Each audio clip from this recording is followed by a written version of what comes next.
আমাদের উপর বাংলার আর্টিস্ট এই ঈদে কাজ করেছে শাকিব খানের সাথে, সে তাকে চিনতেই পারলেন না।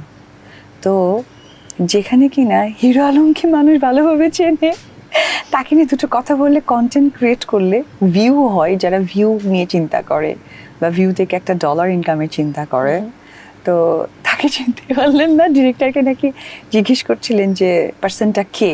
হ্যাঁ, তো এটার থেকে আর বড় কেরিয়ারের ডিজাস্টার কিছু থাকে না। পরি একটা স্ট্যাটাস দিয়েছিল না, বকরি। হ্যাঁ, এসব বকরি সকরি নিয়ে আমার সাথে কথাই বলেন না। আসলে এরা এরা যে লেভেল, যে স্ট্যাটাসে, এদের সেখানেই মানায়। কারণ এরা কিছু মানুষ আছে গায়ে পড়ে নিজেদেরকে প্রেজেন্ট করতে চায়, তো সেটা কোনোভাবে কিন্তু এড়ানো সম্ভব না। এবং দেখবেন যে কিছু মানুষ তৈরিই হয়, আল্লাহ তাআলা এভাবে পাঠিয়েই দেয় যে এরা গায়ে পড়বে এবং মানুষের বিব্রতকর অবস্থা তৈরি করবে। আমাদের জানা মতে বগুড়ার দুই কৃতি সন্তান হলো হিরো আলম এবং অপু বিশ্বাস। তাই হয়তো অপু বিশ্বাস হিরো আলমকে খুব ভালো করেই চিনেন। আফটার অল তার এলাকার সুপারস্টার বলে কথা।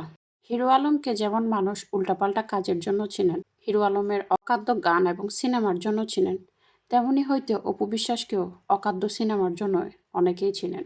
আর মিমি চক্রবর্তী বুবলিকে না চেনারই কথা, কারণ বুবলির ক্যারিয়ার খুবই স্বল্প সময়ের।